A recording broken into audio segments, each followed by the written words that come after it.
All right, and we'll go live in 3, 2, 1. Good evening, everyone. My name is McKaylee. I work at Tattered Cover Bookstore, and first and foremost, I want to say thank you. Thank you for shopping locally. Thank you for supporting local independent bookstores. We would not be here the past year or the past 50 years without you, because that's right, it is Tattered Cover's 50th anniversary, and we couldn't be more grateful. We have had that large part of success due to our community, both virtual and in person, as we are slowly but surely getting back to that in our lives. We just want to say thank you, because it's due to you that we are still here. Before I go any further, I want to let you know that closed captioning is enabled on this video should you want it or need it. There's a black bar at the bottom of the screen with a button labeled CC on it. If you click that button, closed captioning is enabled should you want it or need it. And a little bit about Tattered Cover, as we are still virtual and we still have people joining us from all over the nation and sometimes all over the world. We are a local independent bookstore in Denver, Colorado, with 5 locations now, which is amazing. If you've been watching these series of videos, you've known that I've gotten more fingers as I'm counting locations here. We just opened our Stanley Marketplace location, which is in Aurora, for those of you in the neighborhood. And then our McGregor Square location just opened up right across the street from Coors Field, just in time for the All-Star game happening here in Denver in July, which is amazing. But if you are not in the Denver metro area, or you just want to stay in your pajamas while shopping, you can do that at tattercover.com and get all of your bookish needs there. Also on tattercover.com is our events. And oh my gosh, we have so many still. We have so many virtual ones coming up, but we're slowly but surely going into a hybrid calendar where we have some in-person events as well. So check out that online at tattercover.com/event, or sign up for our email newsletter or social media. Follow us there so that you can get all of the updates. This particular series is one that we started this year, which has been an amazing feat for our bookstore, something different. It is our Leaders as Readers series. And for those of you who may be joining us for the first time with this one, Leaders as Readers is a literary event series for readers by readers. Literature has touched the lives of many in a variety of ways, and we want to celebrate the stories that have influenced us, taught us, helped us grow, challenged us, changed us. Inviting local, influential members of our community, we want to talk to them about books and stories. What was the book that made you fall in love with reading? What book changed your life? What books do you recommend that everyone read at least once? All of these questions and more will be answered as we go beyond the surface, dive into the magic of books, and authentically engage with the community through the best way we know how, stories. And so our guest tonight, I'm very excited to introduce Wayne Ting. He is the CEO of Lime, the world's largest micro-mobility provider.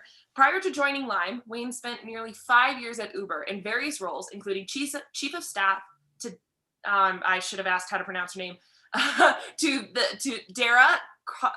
I'm not going to get it. It's okay. Including former chief of staff to the CEO of Uber, as well as the general manager of Uber's Northern California business. Prior to Uber, Wayne served as senior policy advisor in the Obama White House National Economic Council, where he worked on housing finance reform.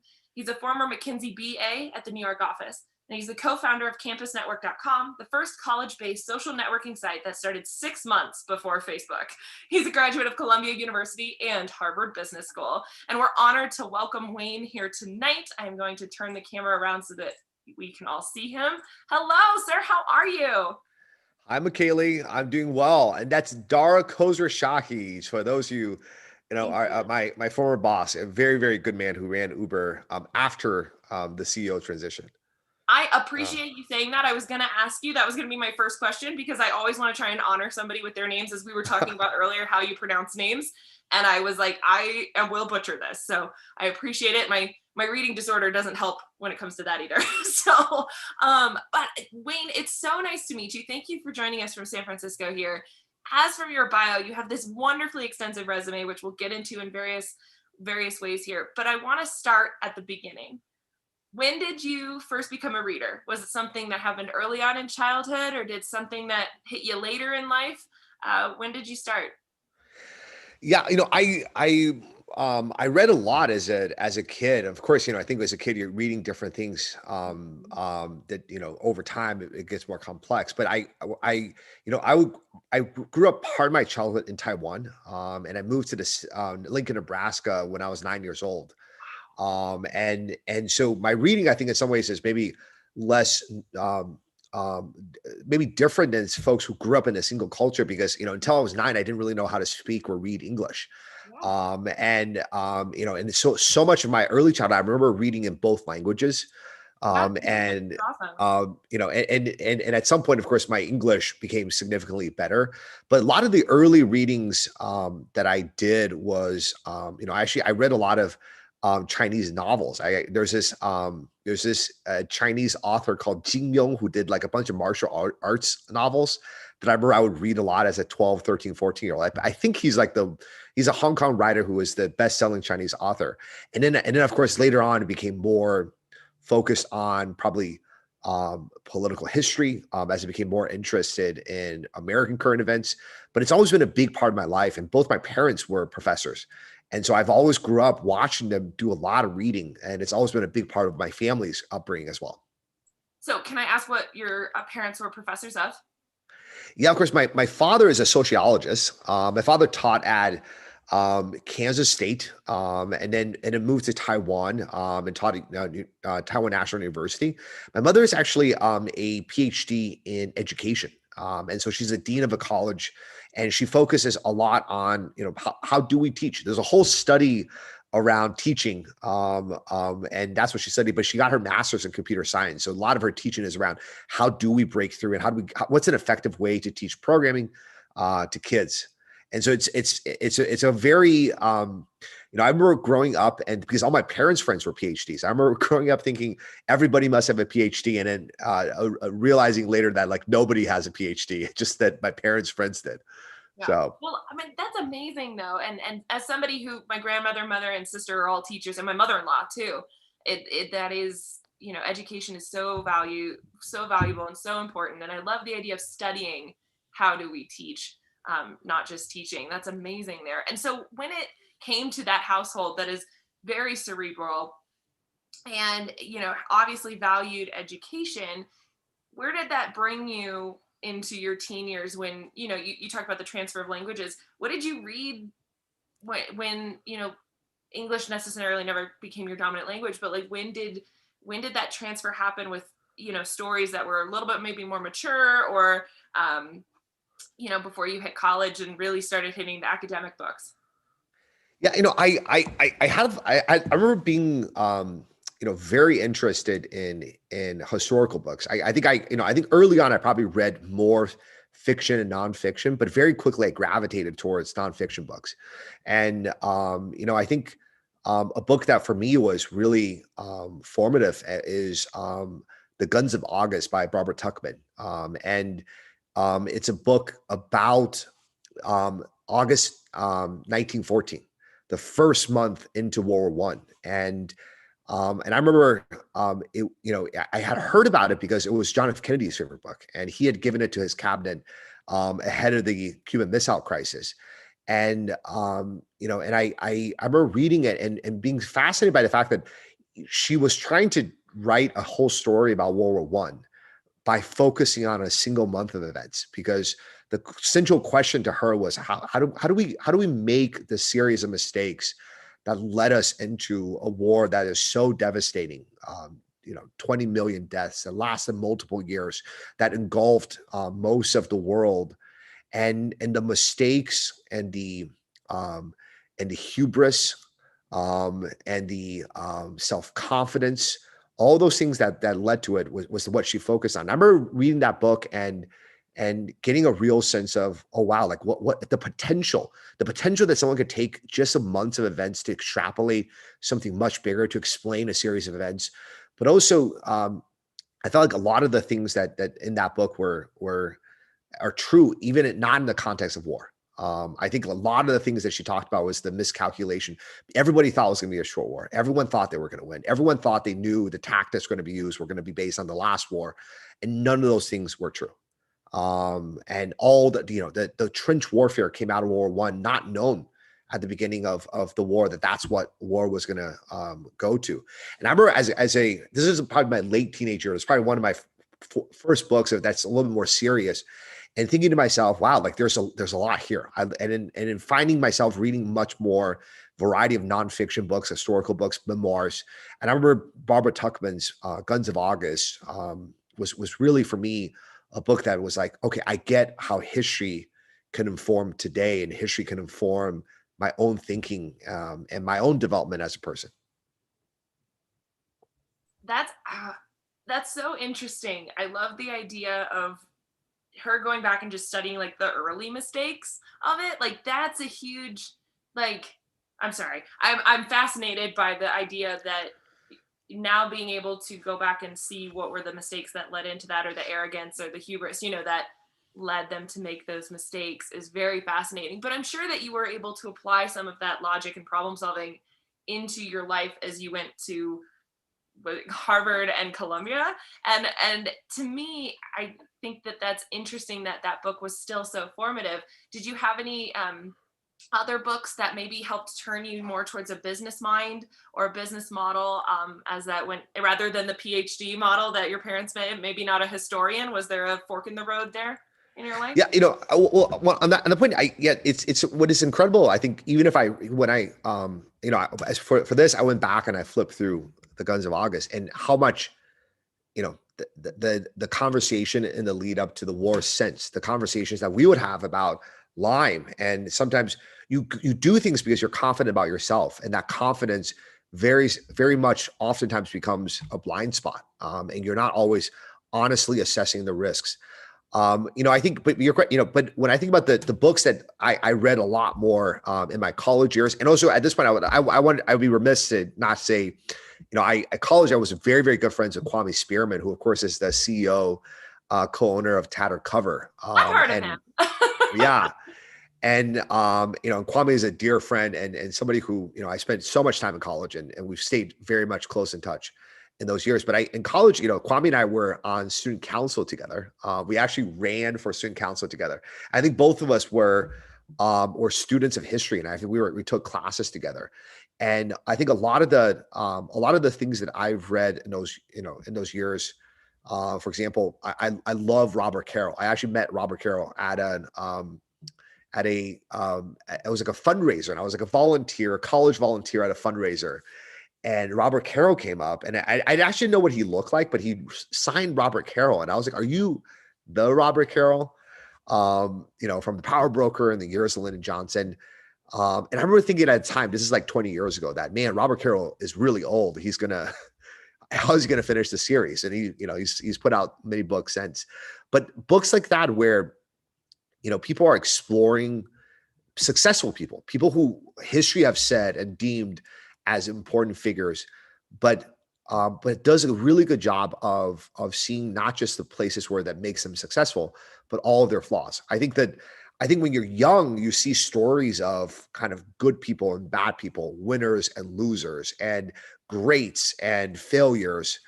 And that's frankly not how humans are. I think humans are all the above. I think humans are at our very best. We could be incredible, but in that same person, sometimes are the qualities that bring out the very worst in people. And I think what I love about the Robert Carroll books, and if you had a chance to read The Years of Lyndon Johnson, which is a series of, there's been 4 books out. Each one of them is just incredibly rich and talks about Lyndon Johnson in a way that you feel like why this man was great, but at the same time why all the potential faults that led him to, I think ultimately the Vietnam War, ultimately what many people perceive as a presidency that just could have been so much more. Those are books that I think really, I think it's been very informative to me. And I think in the same way, I think later on in my life, I would sometimes read about business biographies. Like I love the Walter Isaacson book on Jobs. But anyways, I actually find a lot of political biographies and memoirs to be very informative for me as now a CEO of a company, because it's about the types of decision making, the types of trade offs. How do you rally people? How do you set a very hard goal and get a team of folks to go towards that goal, even when it seems impossible? All those things I think I take in my day to day being a part of Lyme as well. Well, and I think what's so interesting to me here, from what I'm hearing from you, is that it wasn't necessarily like business books on like how to start a company or how to do a startup that really influenced you. It was looking at people who had done or had qualities that you wanted to emulate, and you read about them and you read about their life stories, and how you wanted to move forward and take those universal lessons that they either learned or failed to learn and move forward with in your life. And I'm curious about, you mentioned some other political biographies. Are there any recent ones that you found have helped you? If not political, it can be memoirs or anything else. Have there been any of those recent ones that have influenced you now and are helping you as you continue to grow in your role at Lyme? Yeah, I think your first point is really well taken. I think sometimes I think about like even when before I became a CEO, I'm like, oh my gosh, CEOs have these like incredible qualities, and or presidents have these incredible qualities. And I think whenever you learn and read about people, you realize is that they're probably more similar. There's not a different kind of person. It's just where people are on their continuum, and actually learning about people's flaws gives you more confidence to both recognize that I'm going to have flaws that I need to watch out for, and that in the same way, very flawed and people who have things they're working on, the people who are imperfect still are able to achieve great things, gives me a lot of comfort to recognize that yes, those moments of self-doubt. I think people talk about imposter syndrome. I think whenever you're in a place of success, you're questioning like, should I be here? And I think reading these stories and the struggles they go through actually gives you the perspective to realize that the problems and the struggles that I go through as a leader, as CEO, are actually not that dissimilar from any leader. Absolutely. And it gives you a feeling that you can go forth. I just read in terms of more recent books. I've read a lot of memoirs recently, and I do think memoirs are very different than biographies, in that memoirs sometimes is what they want you to know, or what they or sometimes it's what they need to believe for themselves, or it is sometimes what actually happened, right? But I think in a memoir, the the motivation of the writer is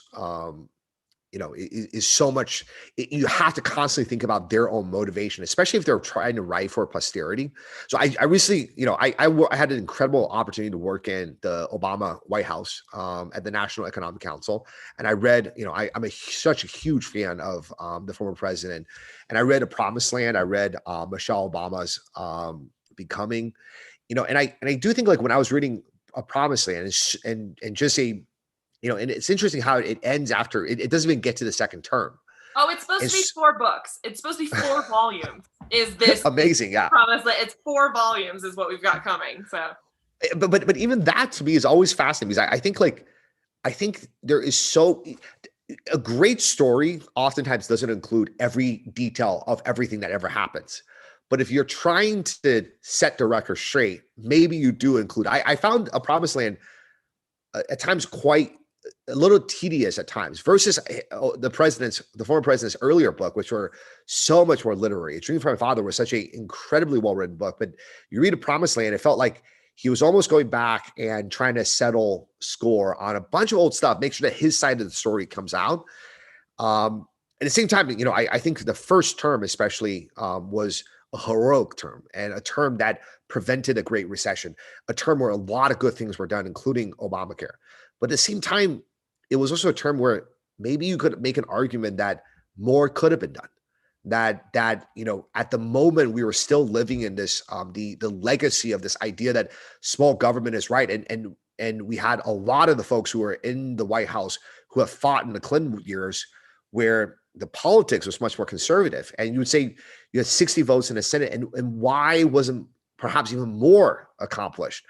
But it was interesting because I think the former president broached that subject, but then quickly dismissed it. And so I think as you read A Promised Land, it's like, what is it that he wants to know? What is it that he needs to believe? What is it that is also true? And I think there's all those things in place. But reading a memoir, I think is sometimes it's harder for me to draw direct parallels versus somebody else's assessment of that person. And I really love The Promised Land, but it has this limitation in that. I thought the former First Lady's book was much more, much more compelling. I think she was willing to be more vulnerable in Becoming. I think she shared a lot more. And I actually, in a strange way, felt a more personal kinship to Becoming and the stories of Becoming.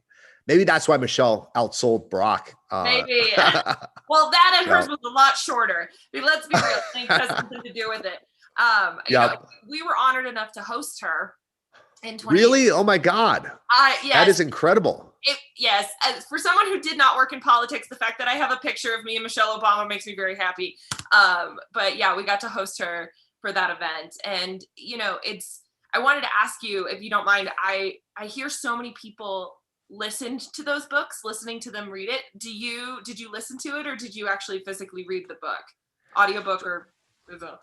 So I always read. I've actually, so many of my friends are audiobook folks now. They're like, I just listen as I go, and I tried it. And maybe this is because I'm like old, but I tried it, but I found that, and I think there's like studies on this, which is like listening and reading is a different level of absorption. I feel like listening, sometimes I can zone out. Sometimes a chapter will gone by and it's not super clear to me. Did I get everything?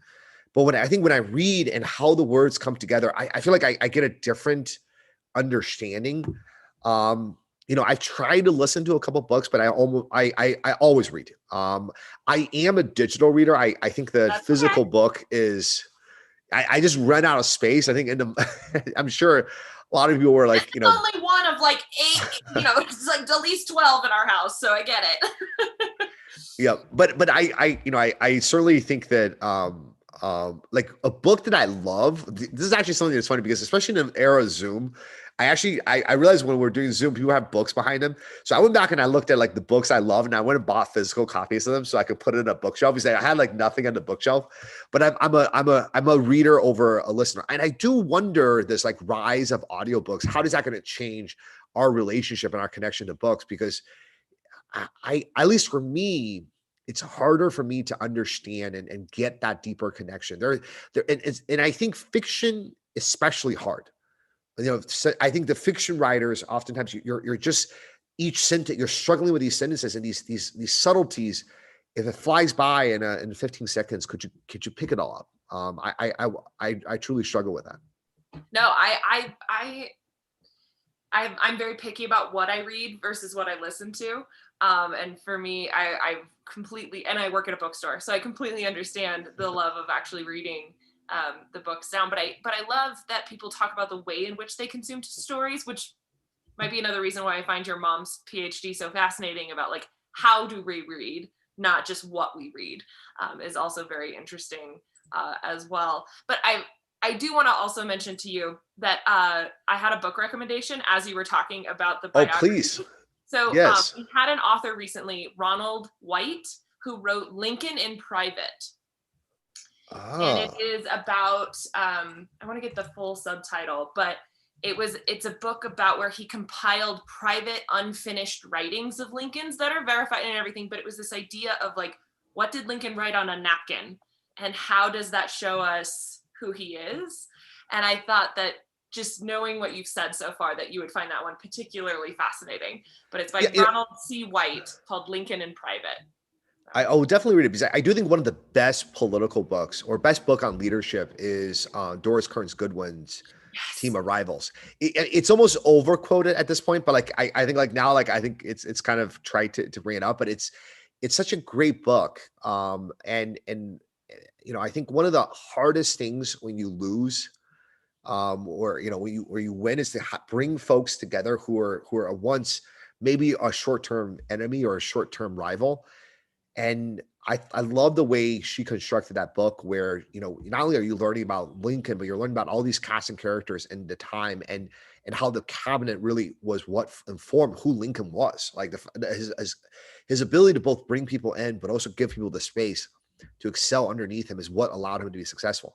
I do think reading that book though, I walked away feeling like, wow, Abraham Lincoln is such almost a perfect human being. And my one question is like, what were Lincoln's flaws? Because at least in the way Doris Kearns Goodwin portrayed it. It was very few. And I wonder if this book, where it says private writings, will give you a better sense of who he It, is.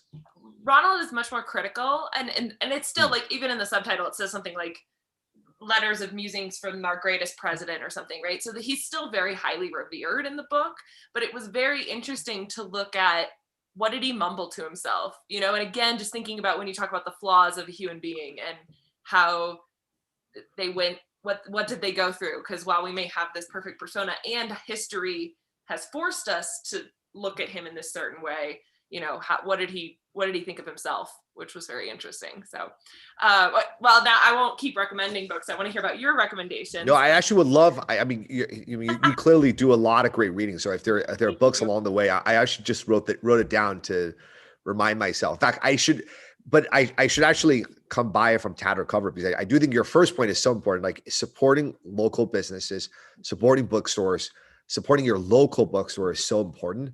And I think the next time I was saying that I really wish we were in person. And next time I'm in Denver, I'm going to go and buy that book from the store.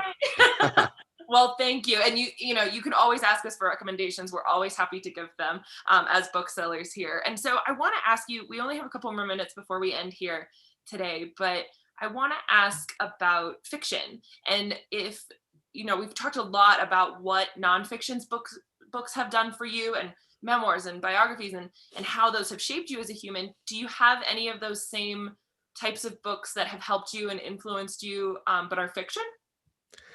Yeah, I do read a lot less fiction books, but Okay. I We're think a still lot of here. the yeah, but I think a lot of the fiction books, I think back to I one of the books that really spoke to me was To the Lighthouse by Virginia Woolf. And Amen. um, and I think great fiction writers are able to bring out the motivations of people, and bring out universal truths. I remember reading To the Lighthouse, and it's a book about this family, the Ramseys, trying to go to the lighthouse, but it's really about kind of in any situation, all the perspectives, the inner thoughts, the people coming in and out, the conversation that we have, but the conversation that we don't hear, but maybe we may have with themselves. And I remember there's a scene where Mr. Ramsey, who's kind of the patriarch of the family, who's very smart, but he's talking about knowledge in the context of an alphabet. Like if knowledge was like A to Z, and he's walking around and he's talking to himself. He's like, well, I probably reach a Q. Q's really good. How many people in the whole of England is a Q? And then the next thought, he's like, oh, but how did I even get to R? My own last name. How did I even get to R? And then he immediately jumps back to, well, but how many people do get to R? Nobody gets to R. And I remember the whole book is incredible. And but I remember that passage, for me at the time, was it just, as a young person reading it, was this idea that, at the end of my life, would I look back with regret? Would I look back and feel like I didn't accomplish everything that I have? Would I look back and try to justify the things I wish I had done, but didn't go for? Um, and I thought the way she captured it was so great. In many ways, motivational. But then later on, I remember this passage for me, as I look back, was, I then thought to myself, well, today I look back and I'm like, what a weird limiting way to look at accomplishment and knowledge, that it's somehow linear, that if I don't get to C, I won't get to D, and it's this progression, and that there is a universal truth that McKaylee is an R, but I'm only a Q. And realizing that, maybe even his whole worldview was wrong, and maybe that what Virginia was actually saying is that that's how men more often than not think about themselves. They try to rank each other, and that ranking is what's flawed. And I think now that you see so many different people go about their lives and achieve things in different ways, and I have no way of saying that person is this and you are, you got an A and you got a B. There's no way for you to realize that. And maybe that regret, even the idea that there would be a ranking in the first place that led to the regret, the whole thing is challenging. But I think about great fiction books are like that, where they're describing this moment, but then in that, so many layers of truth. And I think about the first truth I got from that to what it means to me today. But To the Lighthouse was a book that for me, I just loved. I thought it was such a beautiful book. I have to tell you, Wayne, you were giving me chills when you were talking about the passage, because one of my favorite college essays I ever wrote as the English major I am was on that passage, Into the Lighthouse. What? Like, I analyzed, I'm not kidding. Like you're sitting there talking and I'm like, oh my gosh, I could go for hours about I was very No, do you know excited. what? Maybe we can come to Denver, we'll get coffee and we'll just analyze that book. That Yeah, you know what? I talk about that passage a lot, and the way I've talked about it's changed over time, and I love the fact that passage also spoke to you. That's amazing. Yeah, because it was again the linear way of thinking, and sorry, that makes me so excited. I'm gonna try and not geek out as much, but that's amazing. That's wonderful. How small world. I want to ask you. I have two more questions before we end. Please, Our session here is I want to know, in your opinion, out of everything you've mentioned or ones that you haven't mentioned yet, what are some books that you believe that everyone needs to read in their lifetime? Doesn't matter necessarily when, but something that you really feel like this could touch a lot of people. I've already listed a lot of books that I would, You have. I think if you have the time, you should read The Years of Lyndon Johnson. I do think there's one, you were asking about like business books earlier. I think of most business books are terrible. They're like so bad. Because I think a lot of times business books are things like 5 things that leads to blah, 3 things that, how to win friends and influence people. They're trying to create lists around something where I find it very strange that there'll be like 3 or 5 or 6 things. The one book that I actually do like, the business book is Ben Horowitz, The Hard Things About Hard Things. And precisely because the hard thing about hard things is his first premise is that the hard thing about it is that there is no simple solution. There isn't a 1, 2, 3. There isn't a 7 steps to success. And I think too much of the business genre is in this like get rich quick type place. And I think not one of the reasons I think it's interesting is I think not enough actual business leaders write books themselves. And lots of times you have a separate subgenre of writers who focus on business.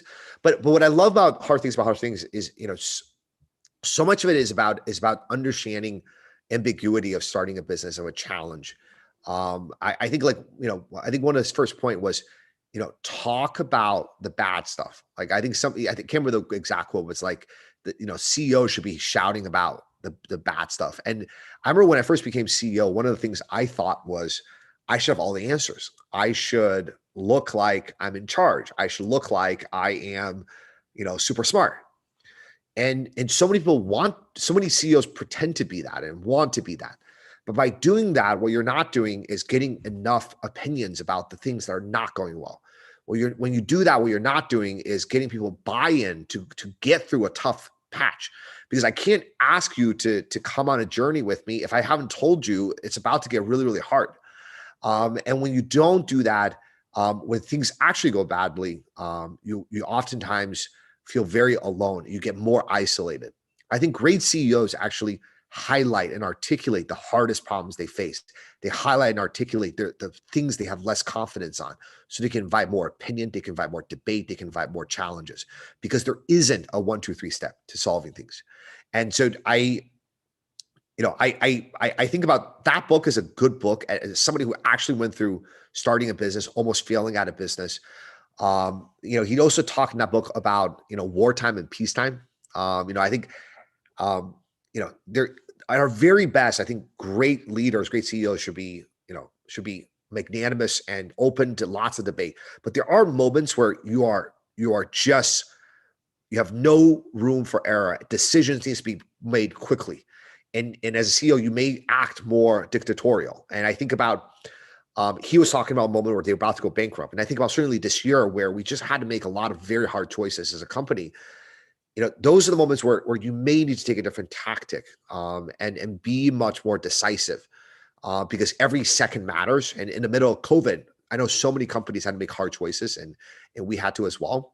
So that's probably one business book that I would recommend. I think that's great. But what I'm learning from you, and what I think our viewers are learning as well, is that and it's a very unique perspective. And I have to be honest, in a lot of the interviews that I've had, they never really talk about it like this. But in order to be a successful business person, you don't necessarily need to study business. You need to study humans, and you need to study history, and you need to study the successes and failures of the past in order to help innovate and build the future.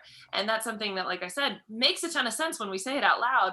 But from a business perspective, and again, somebody who did not go to business school, English and theater right here, like, I just never thought I would make any money. That like it makes sense that it's like you take it from a human perspective, and so it's refreshing, actually, I think, to hear that kind of perspective. And of course, the one business book you mentioned is Hard Things About Hard Things, which is again at its core very, very human. So I find that fascinating, and like I said, just really insightful. So I love the way you say that. I think there's more. You're absolutely right, which is like I think like there are more similarities and more lessons you can glean from beyond just kind of narrow. I think this is true with almost everything, right? Like yes, the lessons we can glean from fields that are maybe adjacent or different are very, very similar. I think there are these universal truths where you look at sports stories or stories about sort of historical figures, and you can learn so much from the stuff they're going through, even if the exact details are not the same as what you're going through. discipline is one that when I read sports books, that's one that always fascinates me. Like the discipline between an artist and the discipline between an athlete is very, Or, very similar, even though they tend to butt heads as subjects. So or perseverance. I yes, think that's another way of I putting think it. when I think about great sports people, it's the difference between the greatest is all the moments you want to quit, all those moments you want to give up, all the moments where you have a setback. And I think about great business leaders, and I think about great, political leaders. You're going to face more failures and more setbacks and more moments of despair than you can count. And I think great leaders, great sportsmen, great anything, great musicians, in those moments find that optimism inside of them and keep going. And that perseverance is probably the most important quality between success and failure that I've seen in people.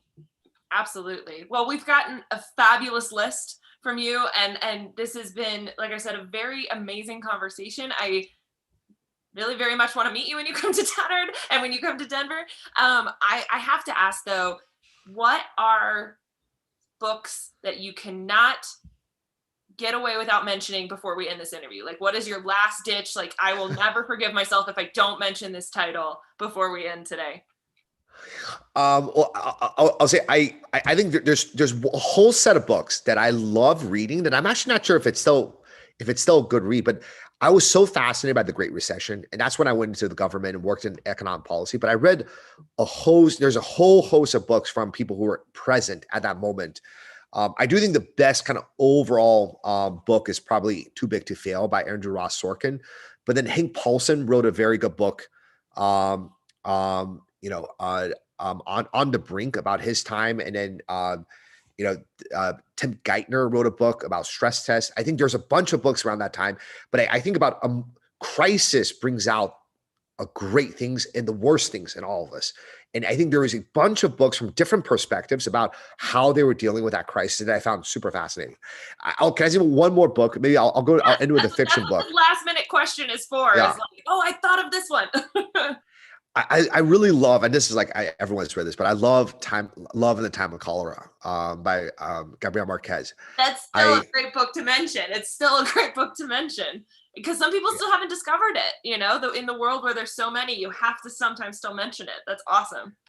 And I remember as a kid, I didn't quite know what love was in it, but it was just and it was in so many ways not a realistic description of love. But I remember reading it and feeling like I was opening and entering a world that I've never been to. And so it's harder to do that in nonfiction.